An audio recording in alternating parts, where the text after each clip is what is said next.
दोस्तों चलिए इस कहानी को हम शुरू करते हैं। मोटिवेशनल स्टोरी इन हिंदी, जो एक हिंदी में है। नमस्कार दोस्तों, हमारी ज़िंदगी का दूसरा नाम ही मुसीबत है।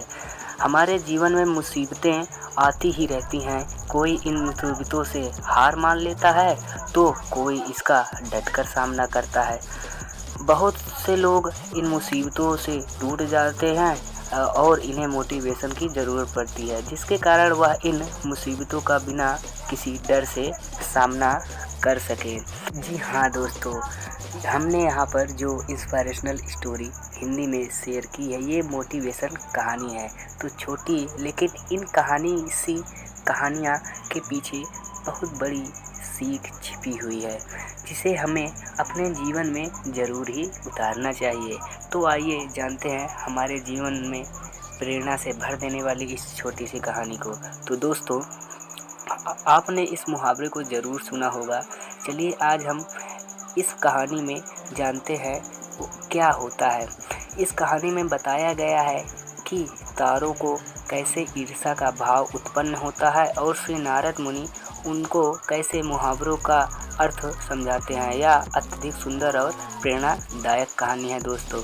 तो दोस्तों, जब सूरज अस्त हो रहा होता है तब हल्की हल्की संध्या उत्पन्न होती है और चारों तरफ शांत वातावरण जैसा एक अंधेरा सा छा जाता है।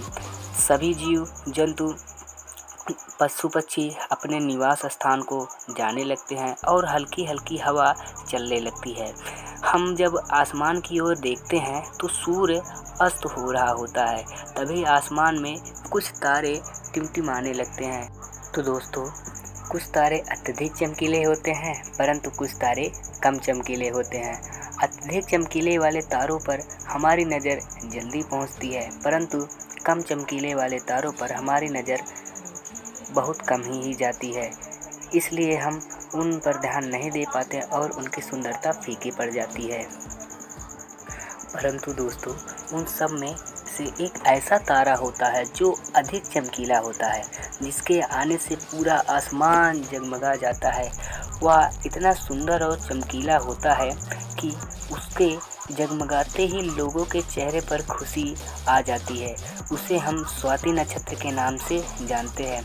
अत्यधिक चमकीला और सुंदर होता है ये, जिसके आने से लोग खुश हो जाते हैं। इसलिए बाकी के नक्षत्र स्वाति नक्षत्र से ईर्ष्या करते हैं और अपनी इस ईर्ष्या की कथा को श्री नारद मुनि को बताते हैं। फिर दोस्तों, नारद मुनि उन सभी तारों को समझाते हुए ये कहते हैं कि देखो, जो भी सब्र करता है उनकी कीर्ति संसार में होती है और मुझे प्रतीत होता है कि आप लोगों में धैर्य नहीं है।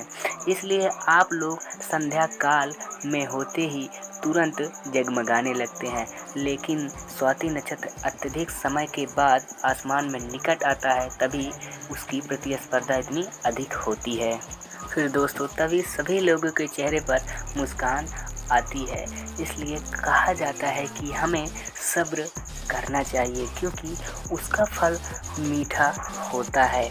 यदि हम देर में आसमान में टिमटिमाते होते तो हमारा भी महत्व होगा और तुम्हें भी लोग अलग नाम से जानेंगे।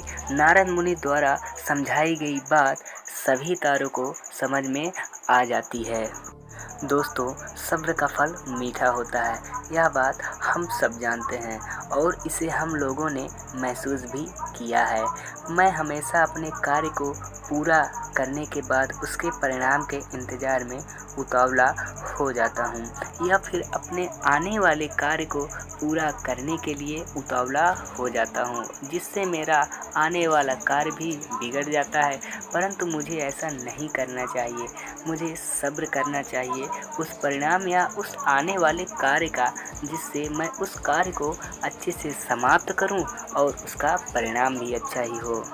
ये तो हमें भी पता है दोस्तों, जल्दी में लगाया हुआ निशाना हमेशा अपने गोल से, अपने लक्ष्य से बाहर जाता है। हमें धैर्यपूर्वक उस निशाने को भेजना चाहिए, तभी हमें जीवन में सफलता मिलेगी। हमें किसी भी कार्य को धैर्यपूर्वक करना चाहिए, तभी सफलता के दरवाजे हमारे लिए खुलते हैं दोस्तों। धैर्य ही ऐसा शास्त्र है जो विकट परिस्थितियों में मनुष्य के मस्तिष्क का संतुलन बनाए रख सकता है और उसको आगे आने वाली चुनौतियों को से निपटने के लिए नए मार्ग को बतला सकता है।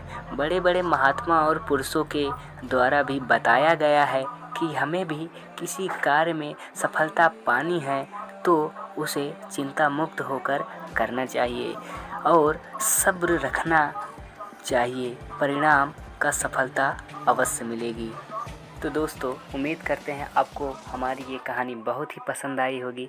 आगे नई कहानी के लिए हमारे चैनल को सब्सक्राइब करें और चैनल को सपोर्ट करें और ज़्यादा से ज़्यादा वीडियो को ज़्यादा से ज़्यादा लोगों तक पहुंचाइए, ताकि आपको ऐसी मोटिवेशन की बहुत सारी कहानियाँ आपको हम रूबरू करवा सकें। और अगर आपको ये कहानी अच्छी लगी तो कृपया कमेंट में ज़रूर कमेंट करें कि आपको ये कहानी कैसी लगी और अपने विचार को ज़रूर मुझसे साझा करें। और आगे ये भी कमेंट करिएगा कि आगे आपको किस तरीके की कहानियाँ पसंद है दोस्तों।